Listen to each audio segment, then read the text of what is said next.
Tai ką, labas rytas, su jumis ir vėl aš, Ana, ir šiandien ir vėl pakalbėsim, pabendrausim, pasižiūrėsim, ką šiandien aš aptarsiu, nes kol kas mąstau apie tai, kad visai norėčiau pakalbėti apie tai, kodėl aš esu ryto žmogus. Ne, čia ne apie krepšinį.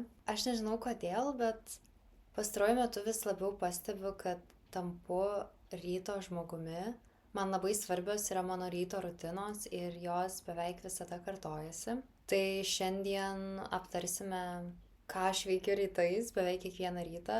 Yra dalykų, kuriuos darau kiekvieną rytą ir kaip tik prie to ir prieisime, bet pirmiausia, kadangi tai yra mūsų naujasis ritualas, šitas naujas mano podcastas ir tai, ką mes čia veiksime, tai kaip visada noriu pradėti nuo puodelio filtrinės kavos. Negėriau filtrinės kavos ir nesidariau jos, nepaisant to, kad jinai man baisiai skani ir laukiau, kol įrašinėsiu vėl dar vieną epizodą, nes noriu, kad tai taptų kaip paskata man, kad aš prisiminčiau, kad tai yra tai, ką aš noriu daryti, tai yra miela mano širdžiai. Ir jeigu aš galėsiu gerti filtrinę kavą tik tai tada, kai aš nuspręsiu, kad šiandien yra ta diena, kai įrašinėsiu podcastą, tai taip ir bus. Tai šiandien mes turime šitą kavą The Barn Standard Genesis Ethiopia Mixed Heirloom Natural su Peach, Chocolate ir Velvety. Tai šitą kavą aš gavau iš žurnalo, kurį skaitau, kuris vadinasi Standard. Aš nusipirkau jų prenumeratą ir jie kartu atsiunčia visada 2 kavos pupelių rūšis ir filtrus. Ir man labai patinka jas ragauti. Aš tik tai dažniausiai nunešu, tarkim, į kokią nors kavinę, kur man sumala ir padaro filtrinę kavą. Bet dabar, kadangi galiu tai pasidaryti pati, tai darausi pati. Ir čia yra mano pats mylimiausias puodukas, rankų darbo ir pasižiūrim, kągi aš čia šiandien prikūriau. Labai skanu. Vau, iš tikrųjų jaučiasi tas persikas, nelabai jaučiu tą šokoladą, bet tikrai jaučiu persiką, tai ir labai skaniai kvepia, o dieve. Labai skanu, myliu kavą. Tai tikiuosi, jūs irgi pasiėmėt kokį nors puodelį kavos, jums mylimos, kaip kalbėjau per pirmą epizodą ir pristačiau kelias kavos gaminimo būdus, tai nežinau, kurį renkatės jūs, bet negalima klausyti šito epizodo be kavos. Gal dar priimsiu decafą, jeigu esu labai geros nuotaikos, bet žinokit, kava būtina. Ir tada noriu pristatyti antrą rubriką, kurią noriu įtraukti į mūsų šios pokalbius ir sudaryti toliau mūsų ritualą. Jeigu followinat mane per Threadsus, tai žinot, kad aš kiekvieną rytą sprendžiu kryžiažodžius. Nežinau kodėl, bet jau darau tai labai labai daug metų. Tai yra viena dalis mano ryto rutinos, apie kurią pakalbėsiu vėliau. Bet noriu pristatyti dar vieną tokią kaip naujovę, kurią noriu daryti kiekvieno podcast'o pradžioje. Ir tai yra, kad aš paskaitysiu 3 žodžius, kurių aš neišsprendžiau. Ir tada mes galėsime pabandyti juos išspręsti kartu. Tai šį kartą man nepavyko surasti žodžio amžinojo įšalo kraštas. 7 raides šitas žodis turi. Ir 5 raidė, tikėkimės, yra D ir paskutinė yra A. Tada antras žodis yra nereikalingas baldas, 8 raidės, galūnė As ir tada dar turi raidę N. Ir architektūros stilius, 6 raidės, 4 raidė yra I trumpoji. Tai šie 3 žodžiai yra visiškai šalia ir todėl man nesigauna jų išspręsti. Ir kai aš juos žinosiu, bus pabaigtas visas puslapis. Tikiuosi susilaukti pagalbos. Ir nežinau, gal jums irgi bus smagu. Gal jūs nenorite pirkti kryžiažodžių, bet galėsite pagalvoti apie tuos 3 žodelius kiekvieną savaitę. O dabar tada tęsiant apie ryto rutinas. Kaip minėjau, aš po biškį tapau ryto žmogumi. Nes anksčiau tai tikrai buvau visiškas tas vadinamas, atsiprašau už anglicizmą, night owl, tai naktinė pelėda. Eidavau miegoti kažkur nežinau, 3 nakties, 2, kartais net 4, kartais, jeigu vasara, tai iš vis jau pradėdavo tekėti saulė ir tada jau aš eidavau miegoti. Aš pagrindą kaltinu tai dėl to, kad anksčiau turėjau kompiuterį ir žaidžiau labai labai daug kompiuterinių žaidimų ir dažniausiai tai darydavau naktimis, nes ten dieną turiu tam tikrų reikalų, kuriuos reikia pasidaryti, natūralu, normalu. Ir tada jau vakare prisėsdavau ir žaisdavau visą naktį. Tai dabar dėja, kadangi aš gyvenau ne su tėvais beveik 2 metus, nors gal ir virš 2 metų, dėl tam tikrų asmeninių priežasčių turėjau grįžti gyventi pas juos, na ir išsiskyriau su tuometiniu vaikinu. Neturėjau kur pasidėti savo gaming kompiuterio. Tai palikau jį savo buvusiam vaikinui ir nebežaidžiau nieko jau labai seniai ir kartais tikrai pasiilgstu, bet tuo pat metu galvoju, kad aš tikrai nieko prieš video žaidimus neturiu. Aš juos myliu, aš pati žaisčiau, jeigu tik galėčiau. Bet nemeluosiu, atsirado daug daugiau laisvo laiko ir daug daugiau įvairių kitų projektų, kuriuos noriu atlikti ir daryti vietoj to, kad žaisti visą naktį.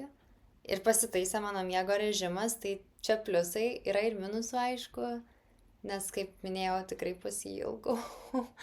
Ir esu toks žmogus pastaruoju metu, kad visada noriu kiekvieną laisvą minutę bandyti būti produktyvi. Ir atrodo, kad jeigu nepasiekiu to produktyvumo arba nedarau kažko produktyvaus, tai kad švaistau laiką, kas labai slegia mane emociškai pastaruoju metu ir kartais atrodo, kad jeigu turėčiau galimybę tiesiog atsisėsti ir pažaist, atsipalaiduot, biškį pamiršti apie viską, išskyrus tą žaidimą, kurį tuo metu žaidžiu, tai būtų visai linksma. Bet jo, grįžtant prie mano ritualų, tai pirmas dalykas, ką noriu pabrėžti, tai kad rytais nesinaudoju telefonu ir televizorium ar dar kažkokia technologija. Pirmiausia, dariau tai su tikslu, kad to nedaryti, bet tada pastebėjau, kad kažkaip ir tuo pačiu metu nesinori ir kam. Nes aš dažniausiai atsikeliu apie 5:30, 6 ryto. Tai dar tikrai mano draugai, nes jie normalūs, miega. Jeigu tai kažkas susijęs su darbais ar dar kažkuo panašaus, tai irgi nieks taip anksti ryte tikrai nebandytų su manim susisiekti, o jeigu tai jau kažkas labai labai svarbaus, tai žmogus tiesiog paskambins. Tai man kažkaip tai ta ramuma be telefono tikrai patinka, nes ant kiek irgi nenoriu to gal pripažinti, mane labai veikia socialiniai tinklai.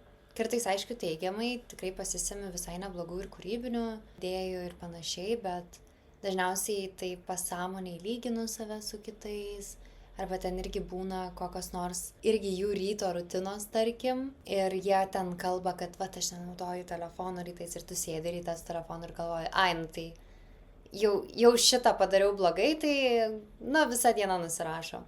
Ir dar tik tai norėjau irgi čia įsiterpti, gal turėjau tai pasakyti anksčiau, bet tikrai nesu vienas iš tų žmonių, kuris kažkaip stumia įvairias ryto rutinas ir sakau, kad privaloma daryti taip, jeigu norite geros dienos, arba privaloma daryti šitą, kad būti produktyviam ar dar kažkas, ar kad čia mano ryto rutina yra labai tobula ir super ir darykit lygiai tą patį, ką darau ir aš, nes ne.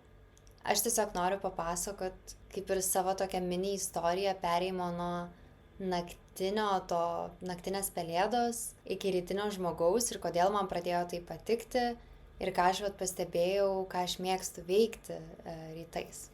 Tai dar gurkšnelis kavos ir galėsim jau pereiti prie tikslių mano ritualų, veiksmų, dalykų, kuriuos aš darau rytais, nežinau. Pats pirmas dalykas, ką aš padarau, kai pramerkiu akis, tai turiu laikrodį pasidėjus šalia, kur aš miegu, pasitikrinu kiek valandų. nes pas mane yra biški miego problemų ir kartais atsikeliu kokią 3 ir 4 nakties ir jeigu aš atsistosiu, biški pavaikščiosiu, aš nebegalėsiu užmigti ir tada jau, būna nesmagu vakare, nes akys limpa, nefaina ir taip toliau. Tai aš patikrinu kiek valandų, kad ar jau galiu keltis ar ne. Tai dažniausiai būna, kaip minėjau, apie 5:30, 6 ryto. Ir man nėra, aš nežinau, ar čia dėl to, kad aš išmiegu pakankamai valandų, ar man tiesiog pasisekė kaip žmogui, bet man labai nesunku yra atsikelti, man nereikia žadintuvo ir labai labai retai būna tas jausmas, kur sunku išlipti iš lovos arba apsiverti ant kito šono, arba paspaudi tą snooze mygtuką ant telefono, kai suskamba žadintuvas ir nori pamiegoti dar biškituką. Tai pas mane to nėra. Aš kai tik pramerkiu akis, tai jau viskas. Rytas, nauja diena, mes išaušom, laikas daryti darbus. Tai iš karto atsistoju ir pasikloju lovą. Anksčiau to nedarydavau. Anksčiau man lovos klojimas kažkodėl būdavo visiška kančia, bet kai grįžau gyventi pas tėvus, tai dėja man tenka miegoti ant sofos, kur aš turiu čiužinį, ten patalynę ir viską, bet ją reikia sudėti, pakelti sofą ir sudėti visą tą patalynę ten. Ir kadangi gyvenu salione, čia kaip ir mano kambarys dabartinis, tai tikrai nesinori, kai ateina kokie svečiai ir ten mato mano lovą. Tai aš kažkaip pirmiausia per prievartą klodavausi ją. Ir tada taip įpratau, kad man dabar netgi keista ir pačiai kažkaip nejauku ir nemalonu. Aš vieną kartą čia buvau sirguliuojanti ir pusę dienos nepasiklojau lovos. Ir pati įeidavau į salioną ir galvodavau, kaip negražiai vis dėlto tai atrodo ir kaip, kažkas ne to, tai labai greitai prie to įpratau. Tikiuosi, kad kai jau gyvensiu viena, arba su kažkuo, bet jau kitame bute ar name ir turėsiu lovą, tai kad toliau tęsiu iš lovos paklojimą, nes, nežinau, jautiesi, kad tik prabudai ir jau padarai kažką ale gero. Tada padarau trumpą jogą arba tiesiog prasimankštinu, kokias 5-10, kartais 15 minučių. Labai priklauso irgi nuo dienos ir ant kiek, aš jaučiu, kad mano kaulai yra sukietėję ir prilipę dar prie lovos. Aš nežinau kodėl, bet man apskritai yra labai malonu visoks rąžymasis ar prasitampimas. Aš visada, kai mokausi, tai naudoju tą vadinamą pomodoro timerį, kur 30 minučių tik tai dirbi, tada 5 minutės pasiilsi, tada vėl 30 minučių dirbi, tada vėl 5 minutės pasiilsi, tada būna ilgesnė pertrauka viena. Tai aš jas praleidžiu būtent kažkokiam prasitampimui, prasiėjimui greitam ten aplink stalą, kaip kokia išprotėjus lakstau. Bet tai šitą padarau. Šita idėja man kilo tada, kai mano močiutė pradėjo labai daug apie tai kalbėti, kad jinai jau 15 metų kiekvieną rytą atsikėlus padaro mankštą ir kad todėl jos kaulai ten dar nesubirėja. Ir todėl jinai yra tokia sena, bet tokia stipri ir galinga ir galvojau, gerai, tai aš irgi noriu. Ir šiaip aš jogos mėgėja esu, nežinau, kodėl mane labai ramina. Anksčiau aš rytais irgi pasileisdavau arba YouTube video, arba turiu porą programėlių telefone, kur yra jogos pamokos. Tai jau susidariau gan tokį didelį žinių bagažą iš įvairių ten pozų, kurias galima daryti ir panašiai. Tai galiu mini sesiją pravesti savo ir pati. Tai rytais darau tą, jeigu ten yra poreikis ar noras ar dar kažkas, tai padarau jau jogą su pagalba dienos metu. Ir tada, kai jau padarau savo mankštą, einu į vonią tvarkyti veido. Tai įvairūs kremukai, dantų valymas, lęšių įsidėjimas, ten, nežinau, plaukų išsišukavimas ir panašiai, visi tie grožio ritualiukai. Tai anksčiau man būdavo labai sunku su tuo, nes tikrai turėjau problemų ir dabar dar šiek tiek turiu su oda, ten nelygumai, dar kažkas. Pradėjau vaikščioti pas dermatologę, jinai man paskyrė tam tikrus produktus ir pasakė, kuriuos rekomenduoja naudoti, kurių ne.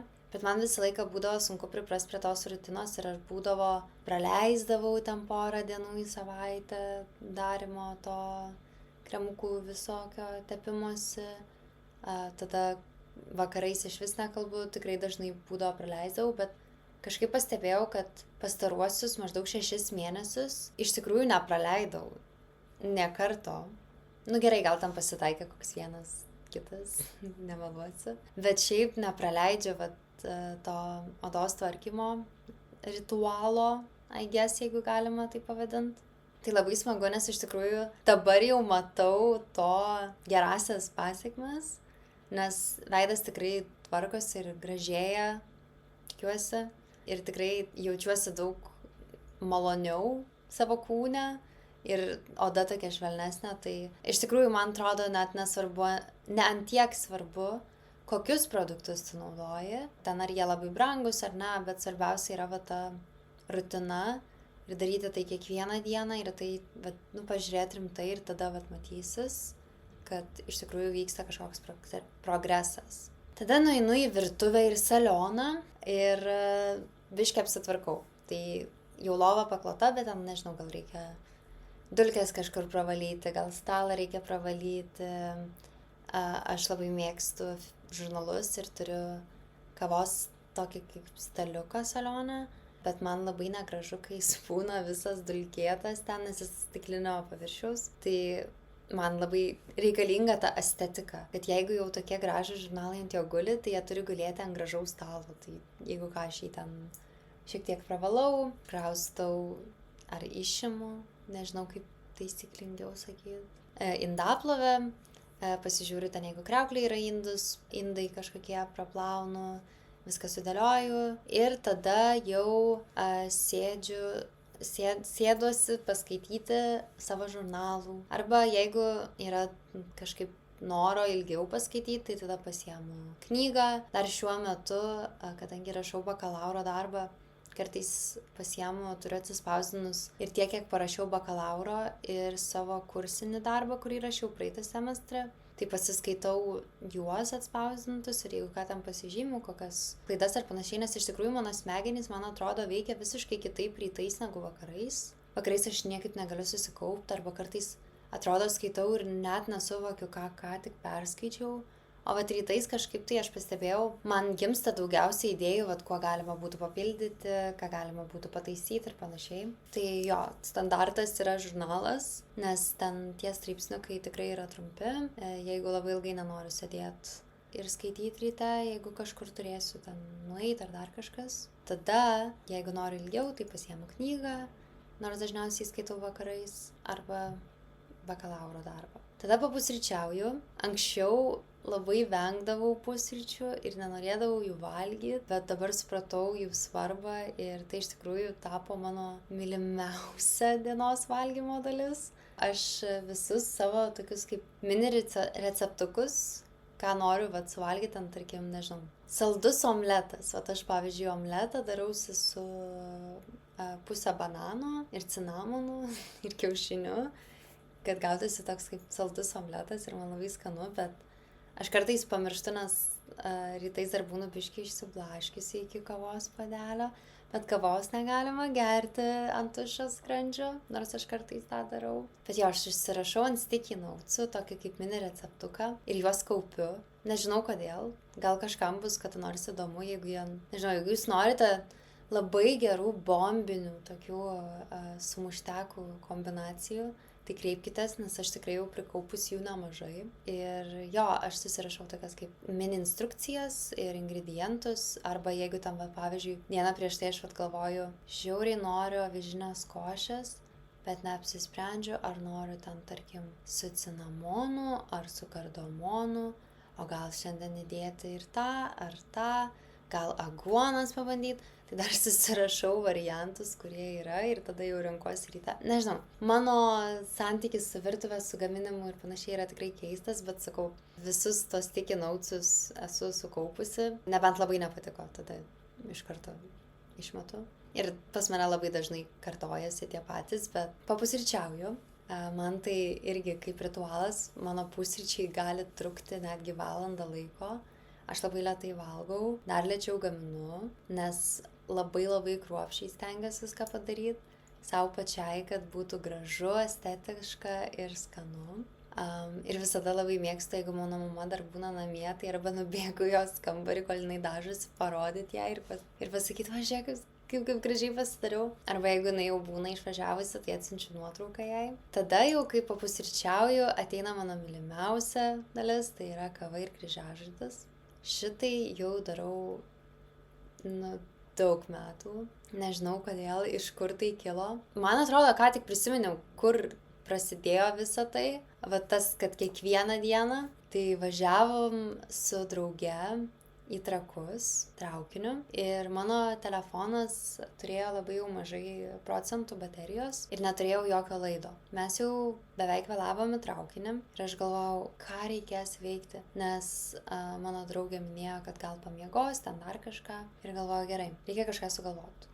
Ir mes kažkaip kaip tik tada ėjom į stoties iki nusipirkti vandens kelioniai. Ir aš akies kampučiu užmačiau ten, kur visi žurnalai ir panašiai, kryžiažodžius. Ir aš pagalvojau, jo, man visai patinka kryžiažodžiai, aš gan dažnai juos spręsdavau ir iki tol, bet arba telefone, arba turėjau porą ir knygučių, bet tai nebuvo toks ritualas kaip dabar. Bet nuo tos dienos aš pasiėmiau tą ir sakau, kiekvieną rytą bent po vieną puslapį. Dienos eigoje aš irgi kartais tiesiog atsiverčiu ir sprendžiu, tai būna dienų, kai aš ir, nežinau, kokius 6 puslapius galiu išspręsti tiesiog, nes, tą dieną jaučiuosi taip, tarsi galėčiau išspręsti visus kryžiažodžius pasaulyje. Ir taip dėja, bet kryžiažodžiai kartojasi, bet dažniausiai kartojasi tam tikrų leidyklų tik tai. Pavyzdžiui, Oho kryžiažodžiai labai dažnai kartojasi, bet jie nebus tokie patys kaip, pavyzdžiui, Pagundos. Tai aš dažnai porą mėnesių perku tik tai vienos leidyklos, tada pakeičiu ir tada vėl grįžtu. Arba, vienu metu tai aš turiu kokius 3-4 to mėnesio kryžiažodžius, nes sakau, kad tikrai užeina dienų, kai aš jų labai daug išsprendžiu. Tai iš tikrųjų, dėka jūsų, pradėjau nuo praeito mėnesio siųsti atsakymus ir tikiuosi laimėti bent jau kažkiek, kad mano minty tai atsipirktų kažkaip. Tai va. Ir aišku, kava, kur aš be jos, tikrai myliu kavą. Dažniausiai, jeigu būnu namie, tai darausi tiesiog iš kavos aparato. Norėčiau dabar, aišku, kiekvieną dieną gerti filtrinę kavą, bet pati savo pasižadėjau, kad ją gersiu tik tai tada, kai nuspręsiu įrašyti podcast'o epizodą. Nes man kažkaip atrodo, kad tai visai faina ir rutina ir tada prie to ir prisidedat ir jūs su savo kavos puodeliais.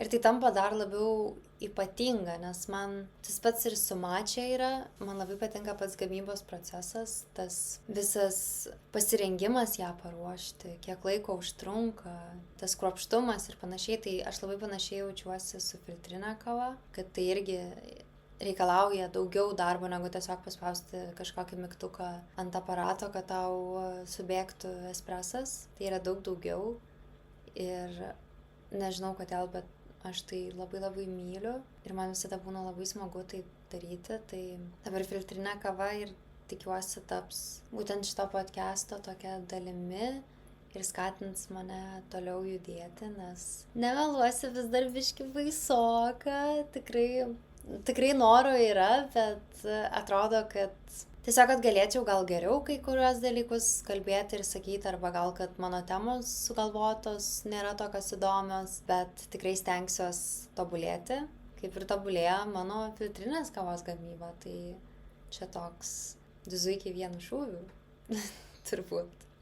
Tai va, ir tada jau, kai išgeriu kavą, padarau kryžiažodžius, tai tada apie kokias 2-3 valandas su ta pomodoro technika, kur pasakau, kur 30 minučių darbas, 5 minutės pertrauka, taip 3 kartus tada ilgesnė pertrauka.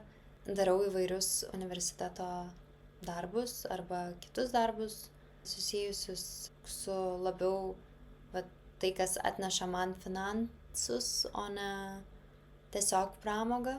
Tik aišku, šiandien yra išimtis, tai šitą valandą ar kiek praleisiu prie šito podcast'o, bet tai irgi savotiškai kaip ir yra darbas. Užsiemu kažkokia veikla, kuri nėra tiesiog gulėjimas ir scrollinamas ten TikToko, neturiu TikToko, bet toksai darbas. Tiek gal ir norėjau papasakoti apie savo rytus ir ryto rutinas. Tai visai faina, nes išlaikiau tematiką. Man buvo visai įdomu pakalbėti apie tai. Būtų įdomu sužinoti, ar jūs turit kažkokių ryto rutinų, nes tai, ką papasakau dabar, tai aš darau kiekvieną rytą ir gan, net nenoriu sakyti griežtai, nes nedarau tai su prievarta, bet darau tai su tikslu, kad tai ir išliktų mano rutina ir kad tai būtų mano kasdienybėje, nes esu toks žmogus, kuriam labai svarbi yra rutinos, ritualai ir panašiai. Tai įdomu, ar jūs kažką turit, tai galit irgi, jeigu spręsit mano kryžiažodį, tai galit ir pakomentuoti ties tuo.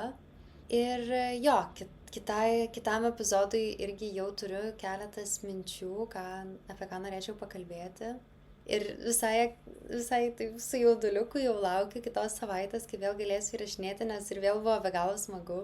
Tai ačiū, kad klausėt mano eilinio dūzgavimo kaip bitutės ir lauksiu jūsų kitą savaitę su kita filtrinė kava, tais kryžiažodžio žodžiais, kita tema ir susimatom po savaitės. Iki!